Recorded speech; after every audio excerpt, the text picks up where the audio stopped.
Yeah, I cannot wait for this. You know, when we think of health and things that help us maintain it, well, food is most likely on that list. Today, we're going to learn about a diet and lifestyle that may be beneficial for you. I want to welcome back Chef Elizabeth Johnson. She is the owner of Pharm Table. Chef, I'm so interested in learning about Ayurveda. It is a lifestyle. I just took the quiz so that I know my type. How does it all work?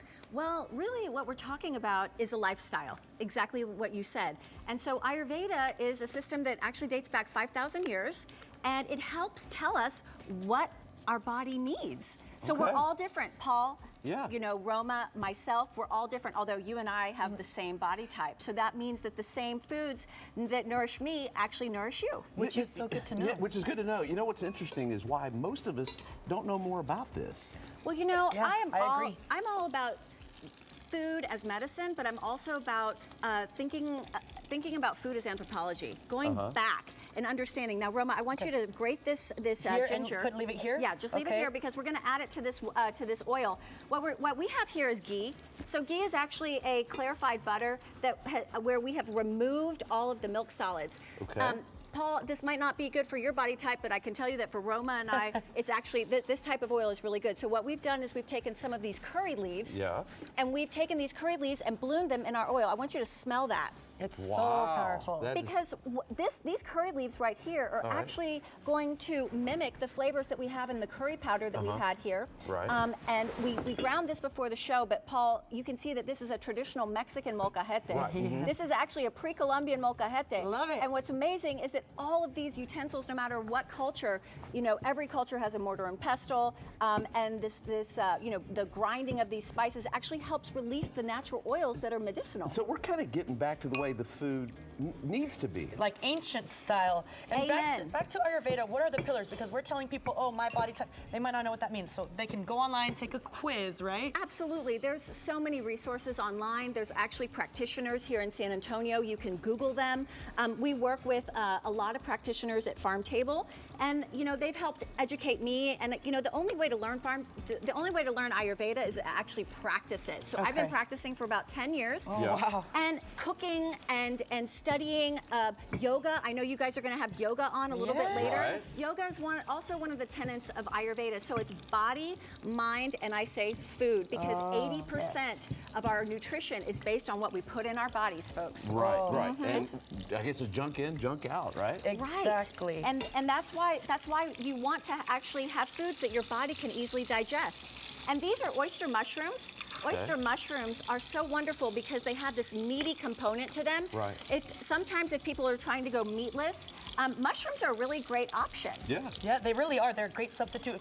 The texture feels just as filling. And right now we're making mushroom masala, right? That's right. So I'm going to have you take some of this ginger and we're going to bloom it. All of it or half? What would you do about half. Okay. And we're going to bloom it in this oil that we've already started blooming some of our curry leaves in. Right. Wow. Okay. And then Paul, I'm going to have you take this spoon, and you're going to give me about a half teaspoon of that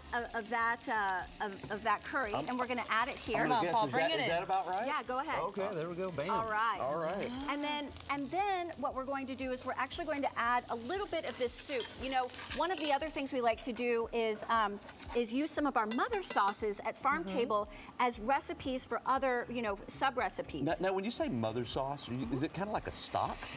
Yeah, for sure, for sure. And then Roma's just going to mix that around.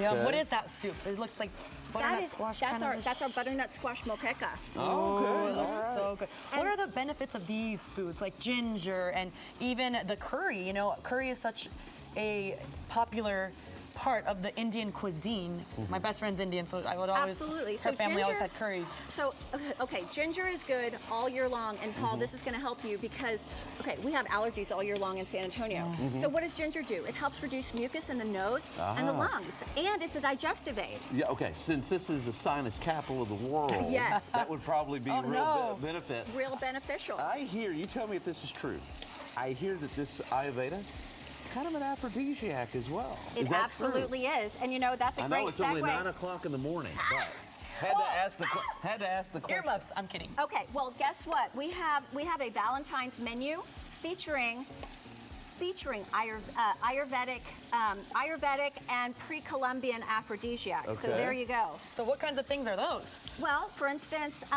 we have a we actually here's a powder called shatavari, and so Here, Paul. Yeah. Here you go. Shatavari, you can think of it as a supplement. You guys have heard of ashwagandha before, right? So that's a very popular Indian supplement that a lot of people use for relieving stress. I take several capsules every single morning, right. but it also helps give us energy. So we also have something called maca on the menu, which is they actually call that Andean Viagra.